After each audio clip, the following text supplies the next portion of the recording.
Hoy vamos a adentrarnos en un tema un tanto controvertido, uno que a menudo es pasado por alto o racionalizado, sobre todo por aquellas personas religiosas que adoran al Dios del Antiguo Testamento.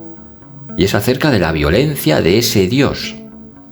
En otras ocasiones, de una manera más superficial, hemos tratado este tema, pero vamos a profundizar un poquito más en él.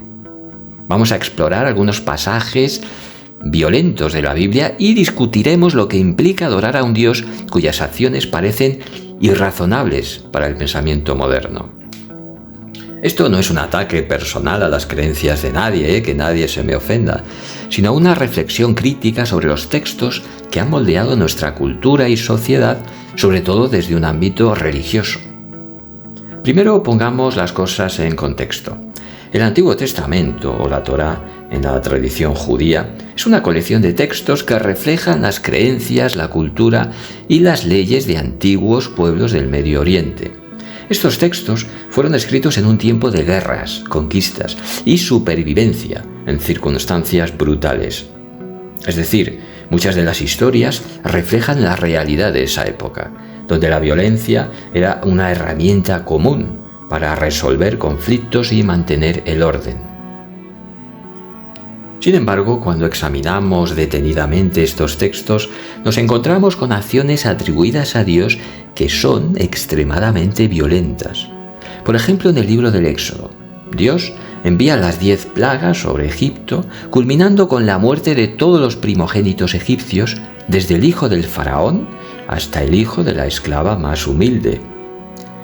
Yo solo era una esclava egipcia, y mi hijo primogénito murió por castigo de ese Dios hebreo.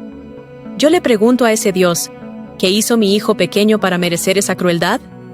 No entiendo que haya gente que adore a ese Dios. ¡Cuánto fanatismo e ignorancia! Otro ejemplo es el genocidio ordenado en el libro de Josué, donde Dios manda a los israelitas a exterminar a los pueblos de Canaán sin dejar a nadie con vida, incluidos mujeres y niños. Y podríamos seguir con el diluvio universal, la destrucción de Sodoma y Gomorra o los castigos brutales por desobediencia. Uno de los castigos más brutales de Jehová por desobediencia se encuentra en el libro de Números, en el capítulo 16, con la historia de Coré, Datán y Abirán.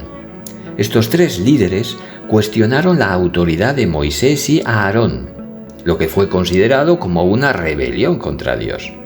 Como castigo, Jehová hizo que la tierra se abriera y tragara vivos a Coré y a su familia, y a todos sus seguidores, cerrándose después sobre ellos.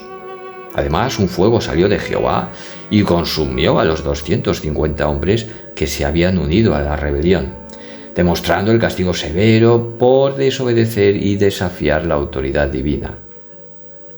Es cierto que no confiamos en la autoridad de Moisés, y así se lo hicimos saber.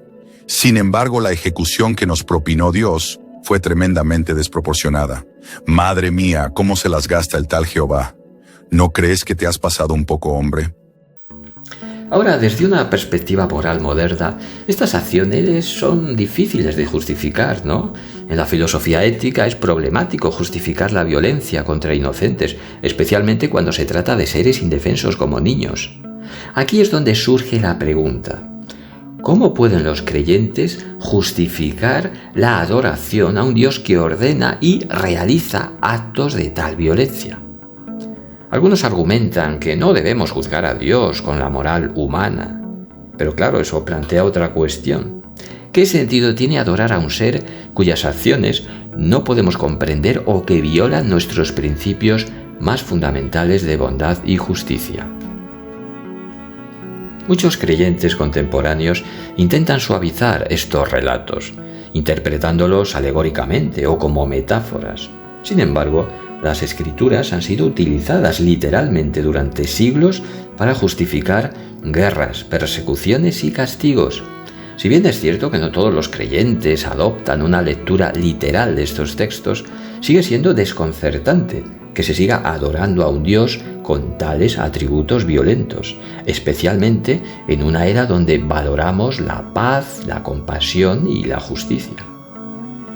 En conclusión, El Dios del Antiguo Testamento presenta un desafío para la fe y la moralidad moderna.